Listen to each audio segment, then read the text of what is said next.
राजधानी रांची के hockey stadium में जो है लगातार जो है मैच का आयोजन किया जा रहा है। आपको बता दें कि राजधानी रांची के हॉकी स्टेडियम में देखिए स्कूल गेम यानी 69 नेशनल स्कूल गेम्स का जो है आयोजन किया जा रहा है। हर एक दिन जो है अलग अलग मैच किया जा रहा है और इसमें जो है स्कूल के विद्यार्थी जो है इसमें हिस्सा ले रहे हैं। देखिए पूरा रोमांच की जो है यह मैच का आयोजन किया जा रहा है। अंडर 70 हॉकी प्रतियोगिता के दूसरे दिन जो यह मुकाबला रहा वो भी गड़ी और रोमांच देखने को मिला। तो इसी तरह देखिए आपको बता दें कि लगातार जो है यहाँ पे मैच का आयोजन किया जा रहा है।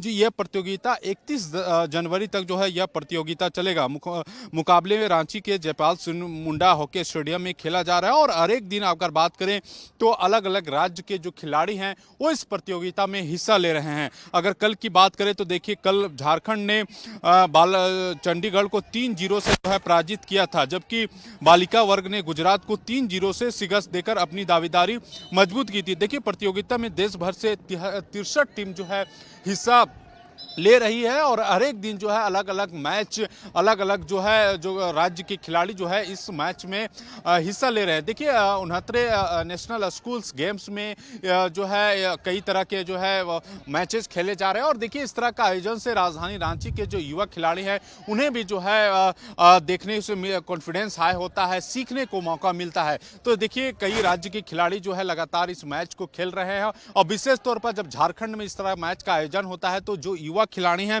उसको जो है प्रोत्साहन मिलती है, बहुत कुछ सीखने को मिलती है। देखिए बालिका और बालिका यानी गर्ल्स और बॉयज का अलग अलग टीमें जो है इस मैच में हिस्सा ले रही है। झारखंड भी जो है अभी लगातार बेहतर प्रदर्शन करते हुए नजर आ रही है। तो जाहिर सी बात है कि देखिए आने वाले दिनों में जो है इस हॉकी स्टेडियम में जो है कई मैच और देखने को मिलेंगे। फिलहाल कहिए कि इस स्कूल गेम में जो है बेहतर प्रदर्शन झारखंड के खिलाड़ियों की ओर से किया जा रहा है। अपने सहयोगी पंकज के साथ यशवंत कुमार, नक्षत्र न्यूज, रांची।